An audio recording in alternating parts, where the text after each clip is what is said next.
اور بے ساختہ قرآن کی ایک ایک آیت جس کو کہا جائے کہ صدق اللہ العظیم کہ خدایا تو نے سچ فرمایا. من المؤمنین رجال صدقوا ما عاہدوا علیہ کہ مومنین میں سے کچھ ایسے ہیں کہ جنہوں نے اپنے وعدے کو سچ کر دکھایا اور کچھ ایسے ہیں کہ جنہوں نے اپنی منت کو پورا کیا. نحبہو کا صیغہ سنبھالو, نحبہو حبا سے ہے یعنی خود کو حبا کر دیا. کون سی منت؟ خود کو حبا کر دیا, خود کو خدا کی راہ میں دے دیا. اور کچھ منتظر کھڑے ہیں اپنی باری کا انتظار کر رہے ہیں, وہ ہرگز پھرنے والے نہیں ہیں. میں اپنی زبان میں اس کو مزید تشریح کر رہی ہوں. آیت کو سورہ احزاب کی آیت نمبر 23 ہے کہ فرمایا پروردگار کہ مومنین کی کیفیت بیان کر رہا ہے کہ مومنین کیسے ہیں, وہ رجال کیسے ہیں, وہ مرد مومن کیسے ہوتے ہیں کہ جو اللہ سے کیے گئے وعدے کو پورا کرتے ہیں, خدا کی راہ میں جان قربان کرتے ہیں. ان میں سے کچھ ایسے ہیں جو کھڑے اپنی باری کا انتظار کر رہے ہیں. وما بدلوا تبدیلا کہ ہرگز وہ اپنے کہے سے پلٹیں گے نہیں, تبدیل نہیں ہوں گے. جو انہوں نے کہا ہے جس راہ پہ کھڑے ہیں اسی راہ پر قائم رہیں گے. اور سبحان اللہ, اللہ کا کتنا شکر ادا کرنا چاہیے کہ ہمیں اس نے کتنے عظیم دور میں پیدا کیا ہے.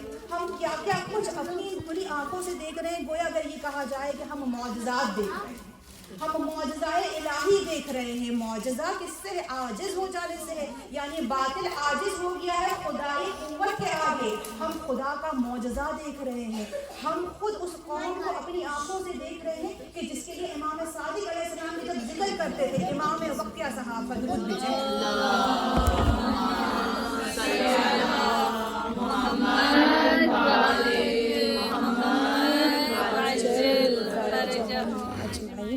اسی کے حوالے سے قرآن کی یہی سورہ احزاب کی آیت نمبر 22 ہے. اور پھر امام کے حوالے سے بھی بیان کروں گی کہ امام کی حدیث کیا کہ کس طرح سے امام حسرت کر رہے ہیں. امام زماں کے اصحاب کو یاد کر کے, خود امام زماں کو یاد کر کے اور ان کے اصحاب کو یاد کر کے قرآن کی آیت اسی سورہ احزاب کی, یہ جو میں نے من المؤمنین, آپ لوگ تمام اس آیت کو بہت دفعہ پڑھ بھی چکے ہیں, سن بھی رہے کہ مومنین میں سے کچھ ایسے. اس سے جسٹ پہلے ایک آیت ہے, آیت نمبر 22 میں وہ پروردگار یہ کہتا ہے وَلَمَّا رَأَى الْمُؤْمِنُونَ الْأَحْزَابَ قَالُوا هَذَا مَا وَعَدَنَا اللَّهُ وَرَسُولُهُ وَصَدَقَ اللَّهُ وَرَسُولُهُ وَمَا زَادَهُمْ إِلَّا إِيمَانًا وَتَسْلِيمًا کہ یعنی وَلَمَّا رَأَى الْمُؤْمِنُونَ, یہ مومنین جب دیکھتے ہیں کہ باقاعدہ ایک گروہ, ایک لشکر ان کی طرف بڑھ رہا ہے, تو یہ کہتے ہیں قَالُوا هَذَا مَا وَعَدَنَا اللَّهُ وَرَسُولُهُ, یہ کہتے ہیں کہ بلا شبہ ہمارے رب کا اور ہمارے رسول کا وعدہ سچا ہوا. وصدق اللہ ورسولہ, اور وہ خدا سچا ہے, اس کا رسول سچا ہے. اور یہ سب کچھ دیکھ کے کمزور نہیں پڑتے. وما زادہم الا ایمانا و تسلیما, بلکہ ان کے ایمان میں خدا کے آگے تسلیم ہو جانے میں مزید اضافہ ہو جاتا ہے. قرآن کس قدر ہمارے لیے ہدایت ہے, ایک معجز نما شے خود ہمارے گھروں میں موجود ہے. انشاءاللہ اس آیت کا ایک اور ایک چھوٹا سا, مطلب میں اپنے آپ کو چھوٹا کہہ رہی ہوں کہ جو خود میرے ساتھ پیش آیا, لیکن قرآن کا معجزہ ہے جو ہمیشہ باقی رہے گا, جو ہمیشہ جاری و ساری رہے گا. وہ بھی میں آپ کے سامنے بیان کروں گی آگے انشاءاللہ مجلس میں. کہ اس آیت میں قوم کی خصوصیت بتا رہا ہے, مومنین قوم کی, یعنی وہ قوم جو ایمان رکھتی ہے. اب اس میں کیا خصوصیت بتائی گئی؟ کہا کہ وہ دیکھتے ہیں کہ طاقتور دشمن ان کے سامنے آ رہے ہیں, لشکر کے لشکر ان کے سامنے آ رہے ہیں, وہ کہتے ہیں خدا کا وعدہ سچا ہو گیا. ڈرتے نہیں ہیں, گھبراتے نہیں ہیں, کمزور نہیں پڑتے ہیں, بلکہ ان کے ایمان میں اور اضافہ ہو جاتا ہے. اور آگے کیا کہا ہے؟ وہ تسلیم ہونے میں اضافہ ہو جاتا ہے. یعنی اس سے یہ بات ثابت ہوئی کہ جو قوم جس قدر خدا کے آگے تسلیم ہوتی ہے, جس قدر وہ خدا کے آگے تسلیم ہوتی ہے, اتنا ہی اس کے ایمان میں اضافہ ہوتا ہے, اتنا ہی اس کی استقامت میں اضافہ ہوتا ہے, اتنا ہی اس کی قوت میں اضافہ ہوتا ہے. اور یہ ہر ایک فرد واحد کے لیے ہے. جس قدر ہم خدا کے آگے تسلیم ہو جائیں گے ہمارا ایمان زیادہ ہو جائے گا. جس قدر ہم اس کی مشیت کے آگے, اس کے قوانین کے آگے تسلیم ہو جائیں گے ہمارا ایمان اور زیادہ بڑھ جائے گا. جب ہم اس کے آگے تسلیم ہوں گے تو ہمیں ایک ایسی قوت عطا ہوگی کہ دنیا کا کتنے سے بڑا سا بڑا جابر حکمراں آ جائے, بڑی سی بڑی طاغوتی قوت آ جائے, ہمیں وہ خدا ایک ایسی قوت اس تسلیم ہونے کے صدقے میں دے گا کہ ہم کھڑے رہیں گے اور ہمیں نہ ڈر لگے گا نہ ہمیں. بس قرآن کی دوسری آیت ہے کہ بار بار قرآن کی آیت ہے واقعی کہ خدا نے جو کہا سچ کہا, کہ وہ پروردگار کہہ رہا ہے الا ان اولیاء اللہ لا خوف علیہم ولا هم یحزنون, کہ یہ اولیاء الہی ہیں, ان کے لیے نہ خوف ہے, نہ ہی ان کے لیے کوئی حزن ہے, نہ ہی ان کے لیے کوئی ملال ہے, کچھ نہیں ہے. بس یہ خدا کے آگے تسلیم ہے اور دشمنان الہی کے آگے, طاغوت کے آگے سینہ سپر ہو کر کھڑے ہیں. آج ہم یہ معجزہ ہوتا ہوا دیکھ رہے ہیں, آج ہم کھلی آنکھوں سے دیکھ رہے ہیں. امام صادق علیہ السلام نے فرمایا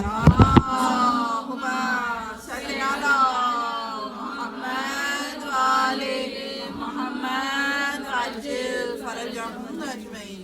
امام یہ فرماتے ہیں، اپنے صحابی سے بیان فرما رہے ہیں، تمام امام زماں کے، امام کے عصر ظہور کے حالات امام بیان کر رہے ہیں، اور ایک دفعہ امام آبدیدہ ہو جاتے ہیں کہ غیبت میں میرے شیعوں کا یتیمان آل محمد کہا گیا ہے، ہم یتیمان امام کی غیبت میں ہم یتیمان آل محمد کہا کہ ہمارے یتیمان آل محمد کا کیا ہوگا کہ جب ہمارا قائم پردہ غیبت میں ہوگا. لیکن پھر اصحاب باوفا یعنی امام زماں کے اصحاب باوفا کی خصوصیات بیان کرتے کرتے ایک دفعہ حسرت سے پھر آپ دیدہ ہو جاتے ہیں اور کہتے ہیں کہ کاش میں ان کے زمانے کو پالوں، کاش کہ میں ان کے زمانے کو پالوں، ان کے ہم رکاب ہو جاؤں. اذان من یہ کتنا بڑا اعزاز ہے کہ آپ دیکھیں امام زماں کا صحابی ہونا.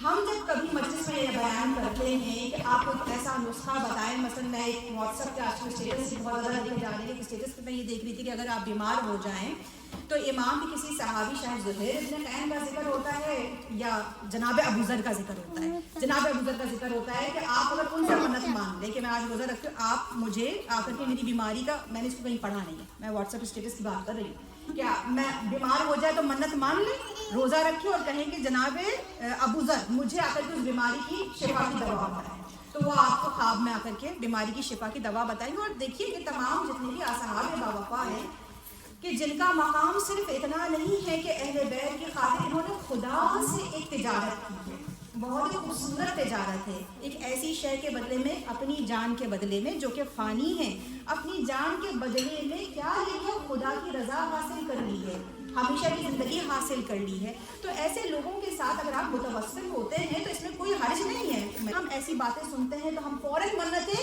ماننا شروع کر دیتے ہیں کہ امام کے صحابی جناب ابو ذر رضی اللہ کے صحابی ہیں اور مولا علی کے بھی صحابی ہیں، تو امام کے صحابی جو ہیں، جو رسول خدا کے صحابی ہیں، ہم فوراً یقین آ جاتا ہے، ہم ان کی عظمت کے قائل ہو جاتے ہیں. ہمارا مسئلہ کیا ہے؟ ہمارا مسئلہ یہ ہے کہ ہم جو پیچھے گزر گئے ہیں ہم ان کو یاد کرتے ہیں اور ہم ان کی عظمتوں کے قائل ہو جاتے ہیں، اور جو ابھی آگے آئے گا ہم اس کا انتظار کرتے ہیں. لیکن جو آج اس وقت ہمارے درمیان موجود ہے ہم اس کی معرفت نہیں، ہم اس کی قدر نہیں کرتے. جب ہمارے درمیان جب وہ گزر جاتا ہے تب ہمیں احساس ہوتا ہے کہ ہم نے کیا گوہر نایاب کھویا ہے. اس چھوٹے سے جو بھی میں نے آپ کے سامنے بیان کیا، جناب ابو ذر سے متوسل ہوتے ہیں اور بیماری کے لیے شفا کے لیے جو نسخہ بتایا کہ میں نے آپ کو بتایا کہ میں نے کسی کتاب میں نہیں پڑھا، لیکن اس کے اوپر فوراً لوگ عمل کرنا شروع کر دیتے ہیں کہ وہ امام کے صحابی، کیا آج ہمارے وقت کا امام تنہا ہے؟ کیا ان کے لیے کوئی صحابی نہیں ہے؟ کیا امام زماں کا کوئی صحابی نہیں؟ اور اگر امام زماں کے اصحاب ہیں تو کیا ان کی عظمت نہیں ہے؟ واللہ کس قدر عظمت ہے کہ ہر زمانے کا امام بتا رہا ہے، نشانیاں بتا رہا ہے، قرآن میں باقاعدہ آیتیں نازل ہوئی ہیں. اچھا میرا ارادہ یہ تھا کہ ظہور امام کے سلسلے میں آگے بیان کروں، لیکن چونکہ بات نکل آئی ہے تو یہ کتاب آج کل میرے مطالعہ ہے، میرے اصل ظہور کے نام سے علامہ علی القرآنی کی کتاب ہے، اور آج یہ کتاب تو پرانی کتاب ہے، ٹھیک ہے، اور یہ اردو میں جو چھپی ہے اور اس کا ٹرانسلیشن ہوا ہے وہ بھی میرے خیال سے 2000 میں ہوا ہے. اب آپ یہ دیکھیں کہ اس وقت کے حوالے سے اس میں کیا بیان ہوا ہے امام عصر کے ظہور کے حوالے سے، اور امام کے اصحاب کے بارے میں سوچیں کہ تفسیر نور الثقلین میں یہ لکھا ہے باقاعدہ کون سی آیت کے ذیل میں، یہ آیت ہے بعثنا علیکم عباد لنا اولا بعثا شدیدا، یہ آیت ہے سورہ اسراء کی آیت نمبر 5، اس کا یہ جملہ کہا کہ امام محمد باقر علیہ السلام سے تفسیر العیاشی میں روایت ہے کہ حضرت نے قرآن کی یہ میں خود بھی بیان کر سکتی تھی، لیکن میں اس سے پڑھ کے بیان کر رہی ہوں تاکہ ازمل ہو جائے، آج کی محفل میں جو سنے آگے پہنچائے، کیونکہ یہ ہماری ذمہ داری ہے. اس کو جہاد تبیین کہتے ہیں. یہ ہر ایک کے اوپر ماشاءاللہ آپ لوگ بہت بہترین انداز سے، جو جتنے لوگ صحیح میسج کو آگے فارورڈ کر رہے ہیں بہت ہی بہترین کام کریں. اس کو جہاد تبیین کہتے ہیں، لیکن صحیح میسیجز کو فارورڈ کریں. آج کی جنگ صرف جسموں کی جنگ نہیں ہے بلکہ آئیڈیالوجی کی جنگ ہے.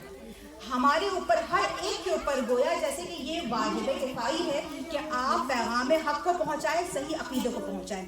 درود پڑھیں محمد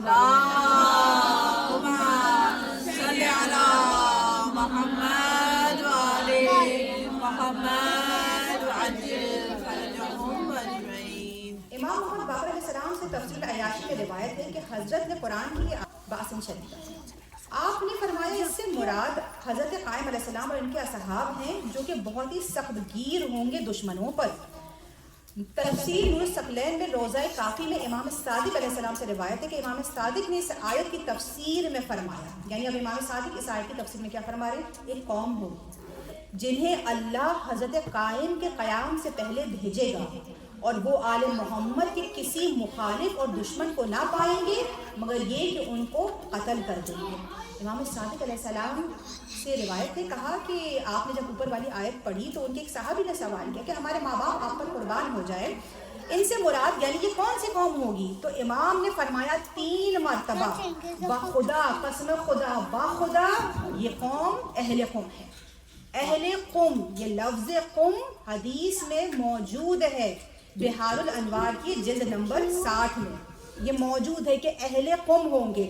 اب اہل قوم، آج آپ کس کو قوم سمجھتے ہیں؟ ایک ہی قوم موجود ہے، اور آج ہم اپنی کھلی آنکھوں سے دیکھ رہے ہیں کہ اہل قوم کون لوگ ہیں، یعنی یہ وہی قوم ہے جو امام کے ظہور سے پہلے قیام ہونا ہے، اور وہ اسی قوم کے ہاتھوں ہوگا۔ تو اب ہم اس قیام میں کدھر اور ہماری کیا ذمہ داری ہے؟ یہاں پہ میں ایک بات اور بتاتی چلوں، کیونکہ دیکھیے بہت سارے عناوین ہیں جو ذہن میں بالکل مکس بھی ہو گئے، چل بھی رہے، کوشش ہوگی کہ ایک کو دوسرے سے علیحدہ علیحدہ کر کے بیان کریں سیکوینس وائز۔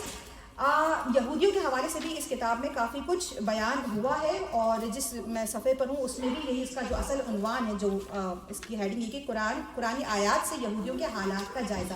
سورہ اسراء، جسے سورہ بنی اسرائیل بھی کہا جاتا ہے، اس کی شروع کی کچھ 5-6 آیتیں، 7 آیتیں، اس کو ضرور آپ لوگ جا کے پڑھیے گا، اور اس میں یہودیوں کے حالات بتائے گئے ہیں۔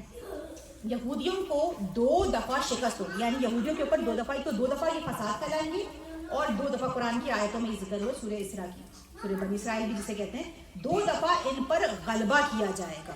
اچھا، اس غلبے کے حوالے سے کہا جاتا ہے کہ تاریخ میں یہ غلبہ ہو چکا ہے، ایک دفعہ بخت نصر نے جب حملہ کیا تھا، اور ایک دفعہ جب قیصر روم نے حملہ کیا تھا، مگر بات یہ ہے کہ خدا نے اس کو اپنا عذاب کہا ہے، اور اگر خدا کا عذاب کسی قوم پر نازل ہوتا ہے تو کیا وہ قوم بچتی ہے؟ اگر وہ قوم آج ہمیں نظر آ رہی ہے اس طرح سے سرکش ہمارے سامنے، تو اس کا مطلب یہ ہے کہ خدا نے جس عذاب کا ذکر کیا جو اس قوم پر وہ نازل کرے گا، وہ ابھی وعدہ باقی رہتا ہے۔ اس کے بارے میں یہ عالم دین لکھتے ہیں کہ پہلا غلبہ اسی اہل قوم کے ہاتھوں ہوگا، اس کے بعد دوبارہ یہ قوم قابض ہو جائے گی، اس کے بعد یعنی قابض نہیں ہوگی لیکن پھر بھی ان کی حکومت ایک طرح سے رہے گی کمزور۔ ایک دفعہ یہ قوم پسپا ہو جائے گی، اس کے پسپا ہونے کے بعد یہ قوم پھر بھی باقی رہے گی، یہاں تک کہ امام زماں کا ظہور ہوگا، اور یہ دوسرا غلبہ ہوگا۔ یعنی یہ دونوں غلبے ابھی باقی ہیں، ایک دفعہ اہل قوم کے ہاتھوں، جیسے کہ آپ کو حدیث میں نے آپ کو بیان کیا ہے، اور دوسری دفعہ یہاں تک کہ اسی میں بیان ہوا ہے، اب یہ بات دیکھیے احادیث میں بیان ہوئی ہے، رمضان کے مہینے سے باقاعدہ یہ تمام جتنی بھی فسادات ہیں یہ شروع ہوں گے، یہاں تک کہ محرم، امام زمان کے ظہور کا دن کیا ہے؟ 10 محرم، یہاں تک کہ امام ظہور فرمائیں گے اور اس قیام کو اپنے انجام تک پہنچائیں گے۔ ہم سب امام کے منتظرین ہیں، اور ہم بار بار الاجل الاجل کہتے رہتے ہیں، ہم منتظر ہیں اس امام کے، اور یہ ظہور کا وقت جیسے بہت زیادہ نزدیک آ رہا ہے، واللہ جتنی بھی نشانیاں ہم پڑھ رہے ہیں گویا کہ ہر روز ہم ظہور سے قریب تر ہوتے جا رہے ہیں۔ یہ معمولی وقت نہیں ہے، ہم ان معمولی ساعتوں میں نہیں ہیں، ہم پر حجت تمام ہو رہی ہے، اور ہمارے اوپر گویا اپنی ذمہ داری کا ادا کرنا واجب ہو رہا ہے، بالکل اسی طرح سے کہ دیکھیے جیسے کہ ہم کربلا کا بار بار ذکر کرتے رہتے ہیں۔ جزاک اللہ، درود بھیجو۔ اللہم صلی علی محمد وآل محمد وعجل فرجہم اجمعین۔ بار بار ہم نے 1400 سال سے ہم ذکر کر رہے ہیں، ہم نے کربلا کا ذکر کیا، یہ بار بار جو ہم کربلا کا ذکر کرتے ہیں گویا ہم ذکر نہیں کر رہے ہیں، کربلا خود ذکر کر رہی ہے۔ کربلا چیخ چیخ کر ہمیں پکار رہی ہے، کربلا ہم تک پہنچی، لیکن ہم میں سے کتنے کربلا تک آج پہنچے ہیں؟ یہ اس لیے ہے ذکر تاکہ ہم بھی کربلا تک پہنچ جائیں، آنے والی کربلا کے لیے تیار ہو جائیں، آنے سوچیں، یعنی لوگ کس طرح سے سوچتے ہیں، کیا کنفیوژن سے۔ ایک تو یہ کہ لوگوں کا ایسا سوچنا کہ جب امام کا ظہور ہوگا تب ہم حاضر ہو جائیں گے۔ ایک بات کو یاد رکھیے کہ جو شخص جس نے کامیاب ہونا ہے، جس نے امام کا ناصر بننا ہے، وہ امام کی غیبت میں بھی امام کی نصرت کرتے ہوئے شہادت کی موت پائے گا، وہ کامیاب ہو جائے گا۔ جس نے کامیاب ہونا ہے وہ امام کی غیبت میں بھی کامیاب ہوگا، اور جس نے ناکام ہونا ہے وہ ظہور کے بعد بھی ناکام ہو جائے گا۔ ایسا نہیں ہوگا کہ ظہور کے بعد اچانک سے جسم کے اندر کوئی طلسم پڑھ کے پھونک دیا جائے گا اور انسان کھڑا ہو جائے گا اور میدان کارزار میں حاضر ہو جائے گا۔ خود اپنے آپ کو آزما کر دیکھیے، چھوٹے چھوٹے میدانوں میں آزما کر دیکھیے، چھوٹے چھوٹے پروٹیسٹ میں جا کر کے آزما کے دیکھیے کہ کیسی ہماری حالت ہو جاتی ہے۔ کبھی ہم چہرہ بھی چھپاتے ہیں، کبھی ہم آواز بھی بلند کرنے سے ڈر جاتے ہیں۔ یہ ہماری اندر کی کیفیت ہوتی ہے جو خاص موقع پہ سامنے آتی ہے۔ اور آپ دیکھیے آیت اللہ جوادی عاملی کا ایک، کیونکہ ابھی تو جہاد طویل چل رہا ہے ماشاءاللہ سے، جوادی عاملی کا ہی ایک پورا بلاگ تھا، اس میں انہوں نے لکھا ہے کہ یہ وقت بہت ہی خاص ہے، آنے والا محرم بھی بہت ہی زیادہ خاص ہے، بہت زیادہ تیزی سے چھٹائی ہو رہی ہے، یعنی سلیکشنز ہو رہے ہیں، بہت ہی تیزی سے سلیکشن ہو رہے ہیں، اور اس سلیکشن کے لیے ہم سب خود اپنے لیے اپنے اندر ایک سیلف ریفلیکشن کے طور سے دیکھیں کہ کیا معیار کیا ہے، یعنی جب ہمیں کوئی ایسا موقع سامنے آتا ہے ہمارا عکس العمل کیا ہے، ہم کس طرح سے اس موقع کے اوپر بہیو کر رہے ہیں، ہمارا عمل کیا ہے، خود اپنے آپ کو ٹٹولیں، کیونکہ انہوں نے کہا کہ یہ وقت ایسا ہے ہر انسان کے اندر کی کمزوری باہر آ جائے گی، اس نے اپنے اندر اتنے عرصے سے اتنے سالوں سے کیا پالا ہے، کون سا بت اپنے اندر پالا ہے، وہ سامنے آ جائے گا، اس کی کمزوری سامنے آ جائے گی۔ تو لہٰذا اپنے آپ کو اس وقت اس آزمائش کے دور میں خود پرکھیں اور ٹٹولے، اور کربلا صرف اس لیے نہیں کہ ذکر کر دیا جائے اور ہم سن لیں اور ہماری مجلس میں لوگ آ جائیں، یعنی کربلا یہ رسم نہیں ہے، یہ بزم نہیں ہے، یہ رزم ہے، بلکہ یہ جنگ ہے۔ کربلا جب ہم کہیں تو نہ یہ رسم ہے، نہ یہ بزم ہے، یہ رزم ہے، یہ جنگ ہے، یہ حق و باطل کی جنگ ہے۔ ہم بار بار جب ذکر کربلا کرتے ہیں تو گویا ہم خود کو حق و باطل کے میدان میں کھڑا کر رہے ہیں، خود کو لا کر کے۔ اس وقت ہم اس میدان میں موجود ہیں، تو خود اپنا محاسبہ کریں ہم کیا کر رہے ہیں اس وقت، کس طرح سے ہمارا عکس العمل کیا ہے، کیونکہ جب ہم کربلا کا ذکر کرتے ہیں تو ہم اور آپ کس قدر ازبر ہے کوفیوں کا ایک کردار۔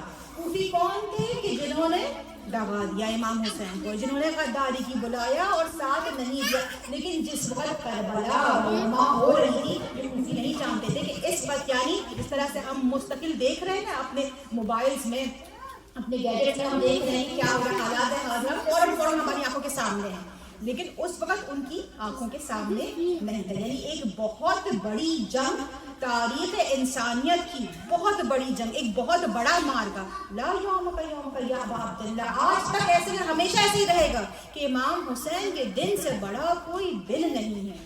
وہ دن رونما ہو رہا تھا، لیکن کوفی نہیں جانتے تھے اس دن، لیکن ان کو یہ پتا تھا کہ ہم نے دبا دیا ہے، لیکن وہ اس کو دیکھ نہیں سکتے تھے، لیکن اس کے باوجود بھی ان کی یہ غفلت، ان کی یہ غداری، ان کا یہ خاموش رہنا، ان کا یہ عکس العمل کہ جناب زینب جب کوفہ پہنچتی ہیں تو ان کو مخاطب کر کے کیا کہتی، تم رو رہے ہو، تم ہمیشہ روتے رہو، غدار کہا کہ تم غدار ہو، تم نے ہمارے ساتھ غداری کی ہے، تم نے ہمیں دھوکہ دیا ہے، اے اہل غدر کہہ کے پکارتی ہیں بیوی، ان کو ان کا ریفلیکشن دکھا رہی ہیں کہ یہ تمہارا عکس ہے، یہ عمل تم نے کیا ہے۔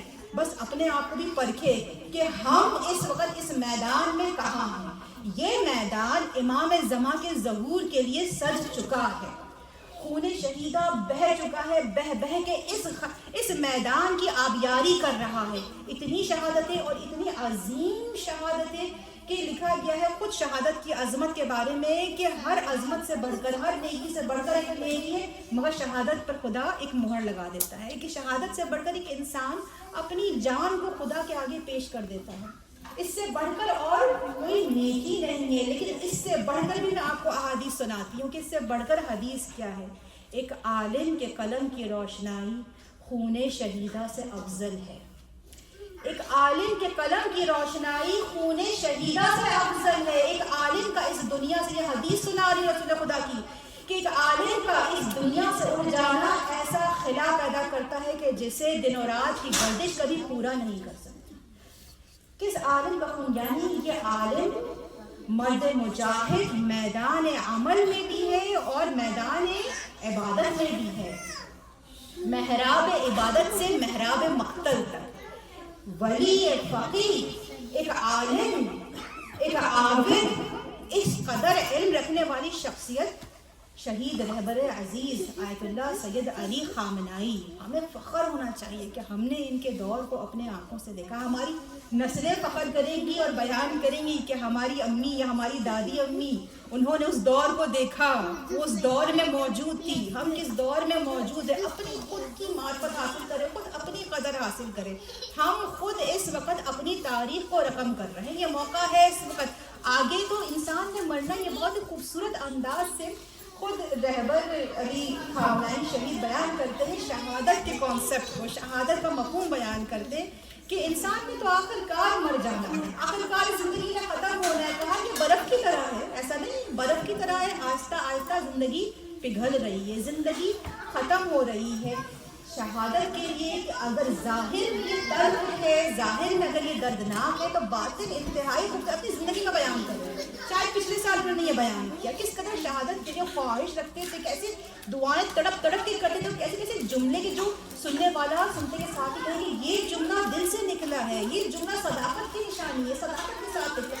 کہا کہ تمہاری زندگی برف کی طرح پگھل رہی ہے، ایسا نہیں، آہستہ آہستہ ڈھل رہی ہے، ختم ہو رہی ہے. اس سے تو ختم ہی ہو جانا ہے، آخر کار تم نے چلے جانا ہے اس دنیا سے. لیکن یہ جو تمہاری فانی زندگی ہے جو آہستہ آہستہ ختم ہو رہی ہے، ایک خریدار آتا ہے، ایک قدردان آتا ہے جو کہتا ہے کہ یہ جو تمہاری ختم ہونے والی زندگی ہے، جو تمہاری فانی زندگی ہے، اس کا سودا مجھ سے کرو. تم مجھے یہ دے دو تو اس کے بدلے میں تمہیں ہمیشگی دوں گا، دوام دوں گا، ہمیشہ کی زندگی دوں گا، بہشت دوں گا. جناب سیدہ سلام اللہ علیہا کی شفاعت یعنی بہشت، سب کچھ. کہا کہ اتنا بڑا سودا، خدا سے اپنی جان کا سودا کرو. شہادت سے زیادہ لذیذ کوئی شے نہیں. شہادت کے گن گانے والے ہر یہ شہید جو ابھی آج ہماری آنکھوں کے سامنے سے ایک ایک کر کے گزرے اور اپنا ایک زندگی کا نمونہ پیش کر کے کس طرح سے بہترین زندگی گزارنے کا بھی ڈھنگ آتا تھا اور مرنے کا ڈھنگ بھی آتا تھا. کیسے زندگی گزاری جاتی ہے اور کس طرح سے شہادت کا اختیار. آپ دیکھیں کہ شہادت کے بارے میں کہا یہ جاتا ہے کہ شہادت صرف راہ خدا میں مرنے کا نام ہے. صرف ایک جملہ بہترین جملہ، شہادت راہ خدا میں مرنے کا نام نہیں محض، بلکہ راہ خدا پر جینے کا تسلسل ہے. آپ راہ خدا پہ جئیں اور اس طرح سے اپنی ذمہ داری کو ادا کرتے رہیں کہ جب موت آئے گی تو وہ شہادت کی موت ہے. اس خدا سے گویا تجارت کر لیجیے. ختم ہونے والی فانی زندگی، جسم پرانا ہو رہا ہے، بوسیدہ ہو رہا ہے، آہستہ آہستہ کر کے کتنا وقت باقی ہے؟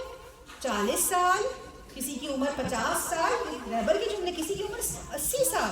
لیکن آخر کار اس نے ختم ہو جانا ہے. اور پھر آگے مزید میں اس کو دوام دوں گی رہبر کبیر آیت اللہ خمینی کے جملوں سے کہ وہ شہادت کے بارے میں کتنا خوبصورت ہے، بالکل ہی کوئی ڈر خوف ہی نہیں، اور اسی طریقے سے اپنے قوم کی تربیت کی. اسی لیے آج ہم یہ دیکھتے ہیں کہ اس قوم کی مائیں، بچے، بڑے بوڑھے، اس قوم کی بیٹیاں تک سڑکوں پر موجود ہے. علم عباس میں، علم عباس، خدا کا احسان ہے کہ اس خدا نے ہمیں کتنے بہترین مسلک پہ پیدا کیا کہ یعنی ہمیں یہ نہیں کہا کہ علم صرف پکڑے گا تو مرد پکڑے گا. ہمارے سامنے جناب زینب کی مثال موجود ہے کہ زینب علمدار ہے، عباس جیسے مولا عباس علمدار ہے، ویسے ہی زینب ہیں کہ بعد عباس بن گئی عباس بی بی زینب. ہمیں بی بی زینب نے علم برداری یعنی علم اٹھا کر بتایا کہ کوئی تفریق نہیں، چاہے مرد ہو چاہے عورت ہو، کوئی تفریق نہیں ہے. تم بھی علم بردار ہو، علم اٹھاؤ، آگے بڑھو، علم کو نیچے نہ گرنے. یہ وہ قوم ہے کہ جس نے علم عباس کو، علم حسین کو، خدا کے پرچم کو کہ جس پہ واقعاً لا الہ الا اللہ اپنے خون سے لکھ دیا، پرچم کو نیچے نہیں گرنے دیا. تو فرق نہیں پڑتا چاہے عورت ہو یا مرد ہو. من عمل صالحا من ذکر او انثى وهو مؤمن فلا نحيينه حياة طیبہ. وہ خدا کہتا ہے کہ چاہے مرد ہو یا عورت ہو، اگر تم مومن ہو، واقعی حقیقتاً ایمان رکھنے والے ہو، اور مومن کی صفات بہترین صفات ہے، یعنی وہ نڈر ہے، وہ خدا کے آگے تسلیم ہے، وہ طاغوت کے آگے کھڑا ہے. مومن ہو اگر تم تو خدا تمہیں عصر نو زندہ کرے گا، تمہیں حیات نو عطا کرے گا، ابدی حیات عطا کرے گا، واقعی حیات عطا کرے گا.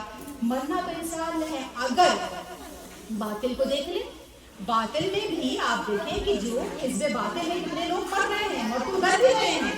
اگر باطل کے ساتھ کھڑے رہو گے چاہے زندہ بھی ہو، مر چکے ہو، لیکن اگر حق پر جان دو گے تو شہید، ہمیشہ کے لیے زندہ.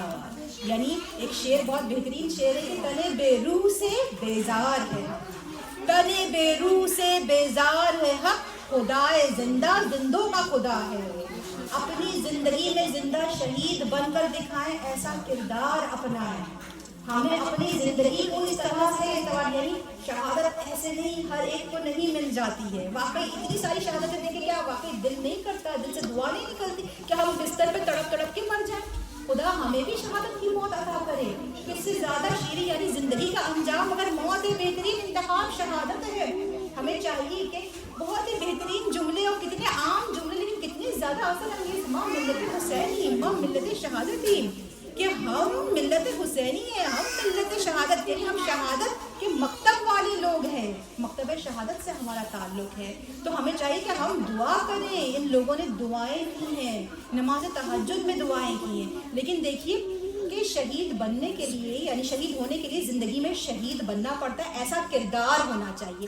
آپ لوگوں کے لیے ایک حدیث میں لے کر آئی ہوں منتخب کر کے کہ کیا وہ نکات ہوں کہ جن پر عمل کر کے ہم اپنی زندگی کو اس انداز سے گزارے کہ ہم اس مقصد کو پالیں.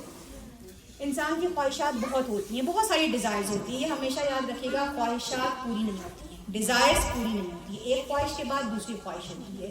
لیکن اگر انسان مقصد رکھے اور مقصد پہ چلے تو مقصد پورا ہو سکتا ہے. کم از کم ہر شخص، ہر فرد واحد کی زندگی کا مقصد پورا ہو سکتا ہے. لہٰذا خواہشات نہیں، مقصد رکھیے، اپنی زندگی کا ہدف رکھیے، اپنی زندگی کو باہدف بنائیے.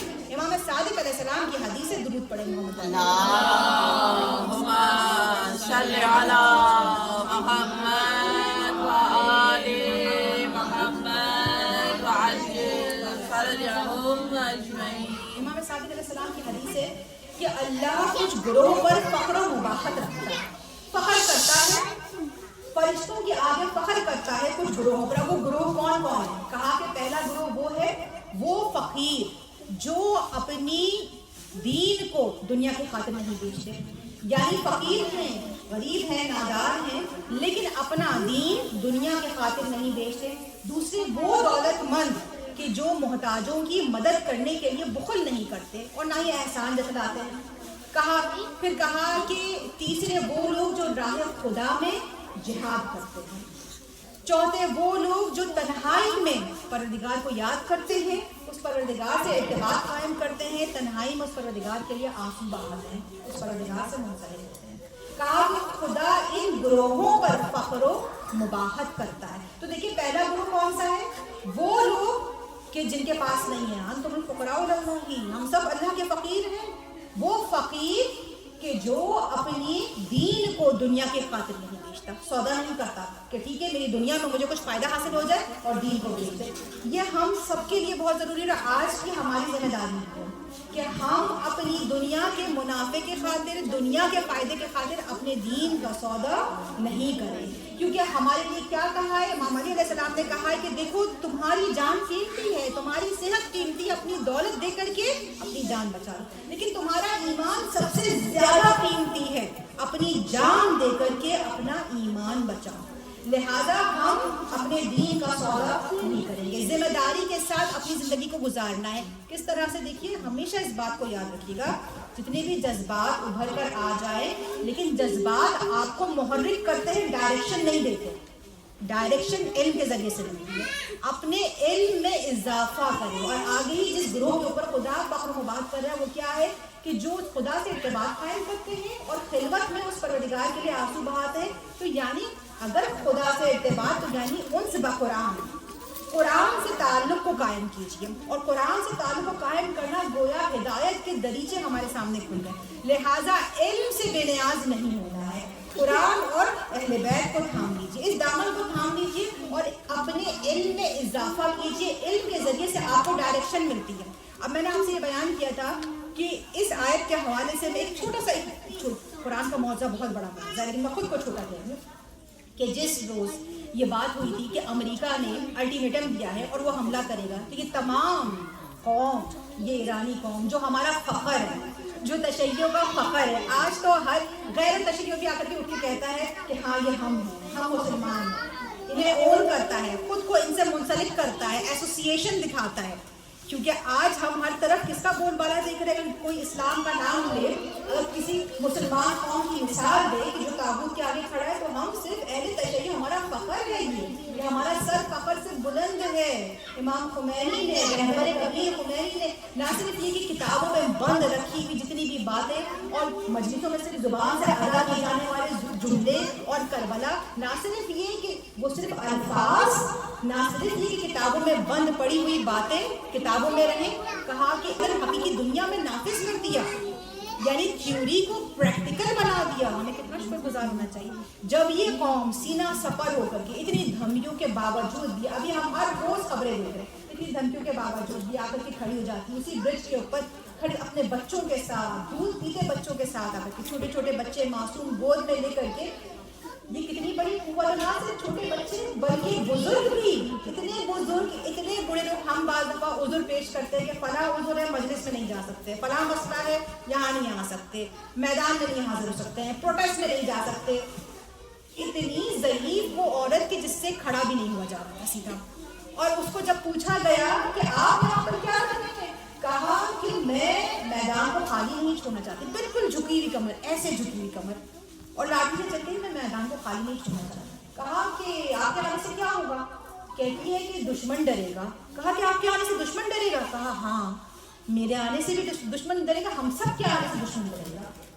یہ عزم, یہ ارادہ, کربلا کا ایک شہید انس بن حارث سب سے زیادہ جو بوڑھا شہید کربلا کا, کہ جنہوں نے اپنے ابرو جو ان کے بالکل نیچے آ گئے تھے بڑھاپے کی وجہ سے, اپنے ابرو میں رومال باندھا, اپنے کمر میں پٹکا باندھا, خود کو سیدھا کھڑا کیا کیونکہ امام حسین نے اجازت نہیں دی. دوبارہ سے آئے امام کے سامنے, کہا کہ مولا میں جوان ہو گیا ہوں, میں آپ پر قربان ہونا چاہتا ہوں. کربلا میں تو نہ بوڑھا نہ جوان نہ بچہ, بلکہ کربلا عزم و ارادے سے ہر شخص کو, ہر سن و عمر کے شخص کو زندہ رکھتی ہے. تو آپ یہ دیکھیں کہ یہ ایسی قوم ہے, جب یہ قوم میدان میں آئی اسی دن کی بات ہے, اور بات یہ کہ قرآن سے انس پیدا کرے, چاہے وقت نہ ملے. میں خود بھی بہت زیادہ مصروف رہتی ہوں, ضروری نہیں کہ پورا ایک سپارہ آپ ختم کر لیں ایک دن میں, لیکن کچھ آیات آپ یہ سوچیں کہ ٹھیک ہے میں 5 آیت پڑھ لوں, چل ٹھیک ہے 3 آیات پڑھ لوں. جب آپ کھولیں گے تو آپ چاہیں گے کہ آپ اور زیادہ پڑھ لیں. تو اسی طرح سے یہ ہوا. اسی صبح بس گھر سے نکلنے والے کے قرآن کو میں نے اٹھایا اور میں نے کہا کہ چلو ٹھیک ہے 21واں سپارہ تھا, میں نے اس کو کمپلیٹ کر لیا. وہ سورہ احزاب ہے, 21واں سپارہ جو کمپلیٹ ہوتا ہے وہ سورہ احزاب پہ کمپلیٹ ہوتا ہے. تو وہ پڑھا یہی آیت کہ جو خدا بیان کر رہا ہے کہ جب مومنین حزب کو دیکھتے ہیں, لشکر کو دیکھتے ہیں, جب لشکر سامنے آتا ہے تو قائم رہتے ہیں, کھڑے رہتے ہیں, خدا کے آگے تسلیم رہتے ہیں. میں حیران ہو گئی اس وقت یہ آیت پڑھ کے کہ قرآن کس طرح سے بیان کر رہا ہے, دور کیا آتا, کیسا اتفاق ہے. اسی موقع کے اوپر یہ آیت میں کہا سبحان اللہ, واقعی صدق اللہ العظیم, اس پروردگار کا وعدہ سچا ہے. کس طرح سے قرآن دیکھیے آپ سے باتیں کرتا ہے. لہٰذا ابھی آج کل ہم سب جوش میں ہیں, جذبہ ہے, لیکن آگے کیا کرنا ہے, آگے آپ کو قرآن بتائے گا. آپ علم دین میں اور زیادہ آگے بڑھیں, جتنا ہو سکتا ہے اپنی معرفت میں اضافہ کریں, وہ علم کے ذریعے سے ہے. آج ہم جو کچھ دیکھ رہے ہیں, جو معجزہ ہم دیکھ رہے ہیں, ہم جو اتنی فتح و کامرانی دیکھ رہے ہیں دین اسلام کی, واقعی ہمیں اس پر فخر ہونا چاہیے, ناامید نہیں ہونی چاہیے. ناامید نہیں کہ رہبر کبیر نے کیا کہا کہ اگر, اب یہ کتنی پرانی بات ہے کہ امریکہ کہتا ہے کہ ہم حملہ کریں گے, ہم حملہ کریں گے اور جتنے بھی ملا ہیں سب کو مار دیں گے, جتنے بھی آیت اللہ جتنے ملا ہیں سب کو ہم مار دیں گے. تو کہا کہ ٹھیک ہے آ جائیں, اگر وہ حملہ کرنا چاہتا ہے, وہ ہمیں مارنا چاہتا ہے, وہ ٹھیک ہے ہمیں مار دیں. اگر ہم مر گئے, ہمارا جو مطلب ہے وہ شہادت کا مطلب ہے, ہمارا اصول وہی جو صدر اسلام کا ہے, یعنی رسول خدا کا, رسول خدا کا جو اصول ہے, صدر اسلام کا جو اصول ہے, وہ ہمارا اصول ہے کہ اگر دشمن ہمیں مارتا ہے تو ہم شہید ہو جاتے ہیں, ہم جنت میں پہنچ جاتے ہیں, ہم ایک اور بہتر جگہ پہ پہنچ جائیں گے. ہمیں ڈر کس چیز کا ہے, اور اگر ہم دشمن پر غالب آ جاتے ہیں تو ہم غازی ہیں, تب بھی جنت ہماری ہے. تب دنیا سے ایک ناسور کا خاتمہ ہو جائے گا. اپنے فاضل میں بیان کر رہی ہوں, مطلب کہ کس طرح سے بیان, کتنا سمپل ہے ان کے لیے یہ سب کچھ. اس چیز کی پوری یہ فلسفی, اپنی جان کو خدا کے سپرد کرنا تھا. کس چیز کا ڈر ہے کہ اگر تم مرتے ہو تو شہادت ہے, اگر تم منقلب یعنی تمہیں اگر غلبہ حاصل ہو جائے تو تم غازی ہو. کس چیز کا ڈر ہے, اور پھر کس طرح سے کہا کہ یہی رہبر کبیر کے جملے ہیں، کہا کہ یہ جو طاغوت ہے، یہ جو امریکہ ہے، یہ اس وقت کتے کے مانند ہے، اور واقعی ایسا ہی ہے، کتے کے مانند ہے کہ تم اس سے جتنا زیادہ ڈر کے بھاگو گے یہ تمہارے پیچھے آئے گا، اور جتنا زیادہ اس کو پتھر مارو گے سامنے سے یہ بھاگے گا. ایسے ہی ہے یہ طاغوتی قوت، ان کے ساتھ خدا نہیں ہے، خدا ایمان والوں کے ساتھ ہے. جنگیں اسلحے سے نہیں جیتی جاتی ہیں، جتنی بھی جنگیں ہیں آپ دیکھ لیجیے تاریخ میں اٹھا کر کے دین اسلام کی جتنی بھی جنگیں ہیں، جنگ بدر، آپ جنگ بدر دیکھیے کتنا بڑا ایک مارکا ہے، چند 313 افراد تھے، اور جنگ کو کس طریقے سے فتح حاصل ہوئی ہے. اور پھر در خیبر جو کھڑا گیا ہے، آج مثالیں دی جا رہی ہیں کہ وہی فگر، وہی 40 دن کا عرصہ، جب در خیبر کو کھاڑا مولا کائنات نے تو 40 دن انتظار کرنا پڑا. آج یہ علی کے شیعہ یہ واقعی خدا ثابت کر کے دکھا رہا ہے، ہمیں یہ نشانیاں بتا رہا ہے. بعض دفعہ جب ہم پڑھتے ہیں نا، یہ آپ کتاب بھی بہت اچھی ہے، اس کے علاوہ بحر الانوار میں بھی بہت ساری روایات موجود ہیں، کئی ساری کتابیں ہیں جو امام ظہور کے حوالے سے ہم پڑھتے ہیں، ہم کہتے ہیں کہ یہ تو اتنا ظاہر ہے کہ ہمیں اچھی طرح سے پتہ ہے کہ صبح کو جو اعلان ہوگا وہ امام کا اعلان ہوگا کہ امام نے آنا ہے، اور شام میں جو ندا آئے گی وہ شیطان کی ہوگی. تو اس میں کیا مسئلہ ہے؟ ہم تو آرام سے، کوئی مسئلہ ہی نہیں، ہم تو سمجھ جائیں گے. ایسا نہیں ہے.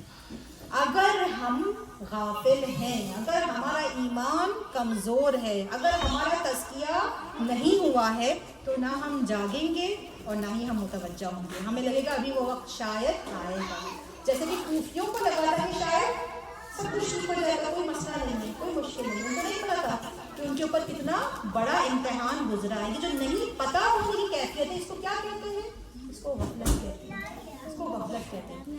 ہمارے گرد و نواح میں اتنے سارے واقعات ہو رہے ہیں کہ جو ہمیں بار بار جھنجھوڑ رہے ہیں، جگا رہے ہیں کہ غفلت سے بیدار ہو جاؤ اور اپنا محاسبہ کرو، خود کو دیکھو، پرکھو اور اپنی ذمہ داری کا احساس کرو. پھر میں نے جو حدیث اس کو میں کنٹینیو کروں گی کہ پھر کس گروہ کا ذکر ہوا؟ جہاد کرنے والوں کا ذکر ہو گیا. خدا جہاد کرنے والوں کے اوپر فخر و مباحت کرتا ہے. اور پھر کس کا ذکر کیا کہ خلوت کے اندر جو خدا کو یاد کرتا ہے. آخر ایک اور چیز ہے جو میں آپ کے سامنے بیان کروں گی، دولت مند جو اپنی دولت کو خدا کے حاضر یعنی خدا کے آگے پیش کرنے کے لیے بخل نہ کرے، یعنی حاجت مندوں کے آگے پیش کرنے کے لیے بخل نہ کرے. اب دیکھیں طرح طرح کا امتحان ہوتا ہے. جان تو سب سے بڑی چیز ہے. آپ یہ دیکھیں کہ یہ میدان تو سجا ہوا ہے، لوگ اپنی جانوں کے نذرانے پیش کر رہے ہیں. آپ خود اپنی آنکھوں سے دیکھ رہے ہیں کہ کیسی کیسی مائیں ہیں جو اپنی جوان بھی پیش کر رہی ہیں. ایک ماں کی جو کہتی ہے کہ میں نے امام ہشتم یعنی امام رضا علیہ السلام کے 8ویں امام ہیں، ان کے اوپر میں نے اپنے یہ 8 شہید دے دیے. ہمارے یہاں بعض مجالس وغیرہ میں، آپ لوگ کراچی سے پاکستان سے جو تعلق رکھتے ہیں تو آپ لوگ کو بھی اندازہ ہوگا کہ وہ مجالس میں بڑا اہتمام ہوتا ہے کہ اس کے اندر باقاعدہ 5 یہ گلاس، 12 یہ گلاس، اس پہ یہ نظر ہمارے یہاں اس طرح سے گنتی ہوتی ہے کہ 5 گلاس یہ شربت کا یہ ان کے نام ہے، 12 گلاس یہ شربت کا یہ ہمارے یہاں گلاس دیے جاتے ہیں. اور اس طرح سے ہمیں سکھایا جاتا ہے کہ دیکھو یہ اگر آج گلاس اور شربت دے رہے ہو تو کل کو قربانی بھی دے رہی. یہ کون اپنی اولادیں دے رہی ہے. امام 8 امام ہیں تو 8 امام کے لیے 8 اولادیں قربان ہو جاتی ہیں. اور آپ دیکھیے کہ کس قدر قوت کے ساتھ پھر بھی کھڑی ہے. ان کی آنکھوں میں آنسو نہیں ہے بلکہ دوسروں کو منع کر رہی ہے کہ تم گریہ نہ کرو، تم نہ رو.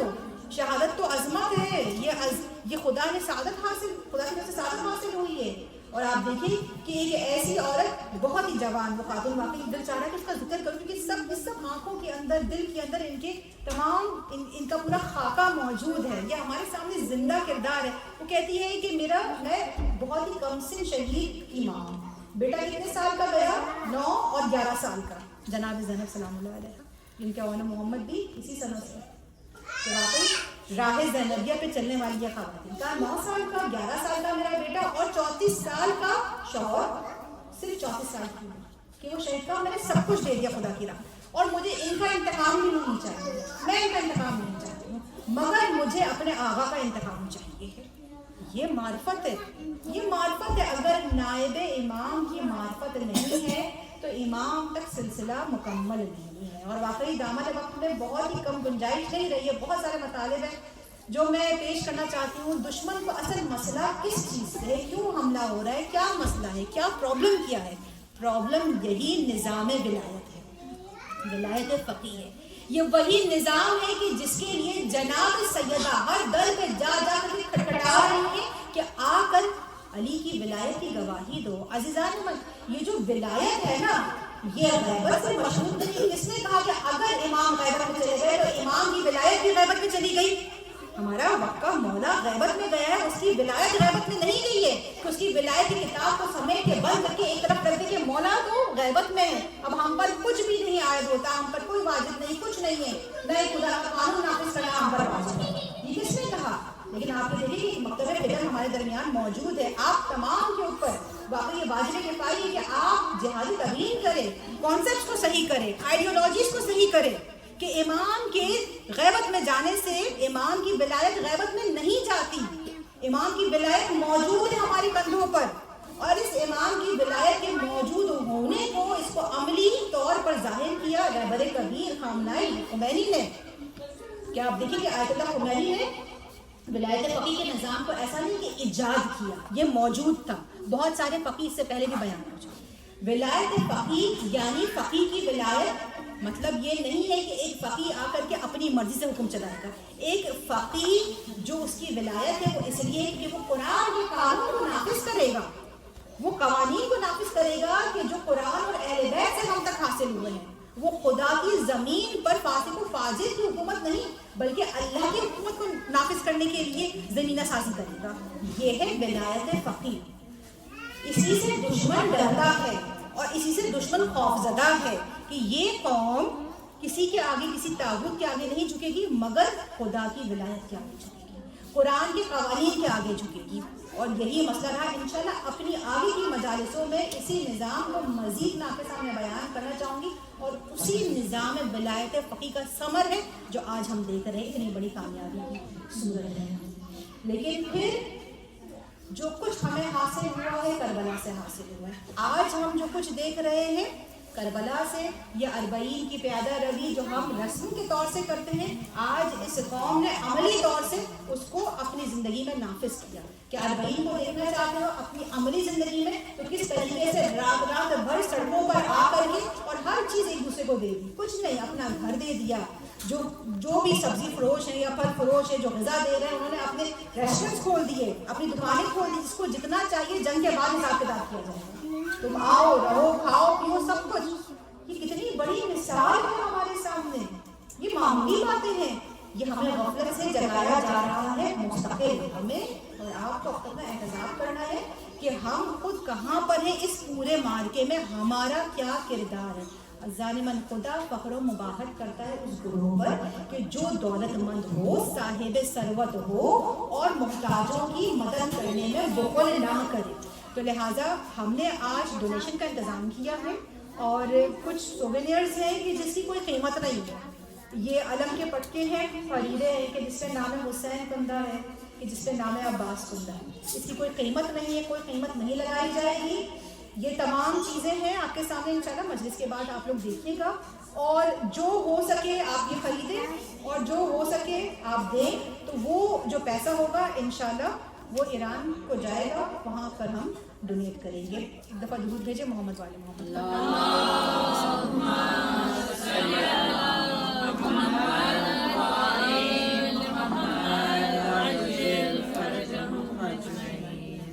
جو کچھ ہمیں حاصل ہوا ہے کربلا سے حاصل ہوا ہے. اور دوسری قوت ہمارے پاس سب سے بڑی امید انتظار امام زمان ہے.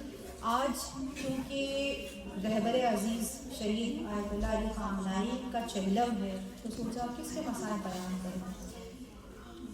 جب تک لاشیں کو دفن نہیں کیا جاتا سوگ بڑھتا نہیں ہے، سوگ ختم نہیں ہوتا. اور یہ تو ایسی ہستیاں ہیں کہ دفن ہونے کے بعد بھی ان کا اثر دلوں پر اس طرح سے قائم ہے کہ گویا صدیوں تک قائم رہنے کا. آج دل چاہا کہ امام سید سجاد کے مصائب آپ کے سامنے بیان کروں کہ میرا مولا سجاد آقا حسین کا سب سے بڑا عزیز. میرا یہ وہ مولا ہے کہ جس نے جو مانگا میرے مولا نے اہل دل کو عطا کیا. میرا یہ وہ مولا ہے کہ جب ڈوکو سڑسر اور بیڑیاں پہنے لے جایا جا رہا تھا نا، ایک نادار شخص نے کچھ مانگے گیا. میرے آقا نے کہا کہ فلاں جگہ پر جاؤ اور وہاں پر چند قدم آگے آگے جا کر کے گڈھا کھودو تمہیں یہ پلا خزانہ مل جائے گا. یہ وہ ہستیاں ہیں کہ مانگو تو جان بھی واپس پلٹا دیتی ہیں, مردے کو بھی زندہ کر دیتی ہے, مگر میرا مولا و آقا قربان ہو جاتا.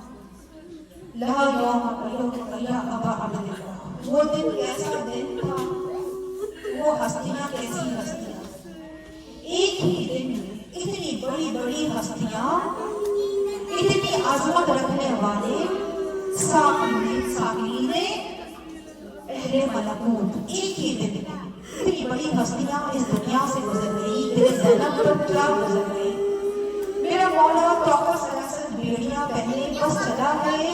تاریخ میں کہیں نہیں لکھا کہ میرے آقا نے کچھ مانگا, سید سجاد نے کچھ نہیں مانگا, نہ پانی مانگا, نہ کھانا مانگا, نہ کہا کہ میری بیڑیاں کھول دو.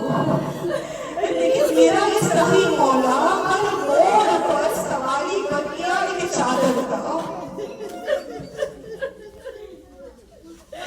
واقعی آقا حسین کے دن کی جیسا دین کے لیے کیا قربان کیا جا سکتا ہے, لیکن آپ کو چادر ایسا اس سے بڑی قربانی اور کوئی قربانی نہیں ہے. میرا یہ مولا 36 سال تک خون کے آنسو روتا رہا, شام کر کے چادر سے روتا رہا. میرا یہ آقا, میرا یہ مولا, جب میرے مولا کا وقت آخر آیا نا سید سجاد کا, مولا باقر کو اپنے قریب بتایا, کہا کہ بیٹا باقر میرے قریب آؤ, کہا کہ اپنے آخری وقت میں بھی میں اپنے بابا کا آدھا لوں گا. باقر یہ مجھے تصائب کرنا چاہتا, کہا کہ بیٹا باقر جب تم کل بنا گئے تھے تو کتنے عمر کے تھے, کیا سال کے تھے, کہا کہ بابا 5 سال کا تھا, کہا کہ کچھ یاد ہے, کہا کہ ہاں بابا یاد ہے, کہا کہ بیان کروں کیا یاد ہے. اب میرے مولا باقر نے مسائل بیان کرنے شروع کیے. لیکن بابا میں نے دیکھا کہ کربلا میں دادا حسین ایک خون کی کڑی لا رہے ہیں, اسے کبھی بھی سے خون رس رہا ہے.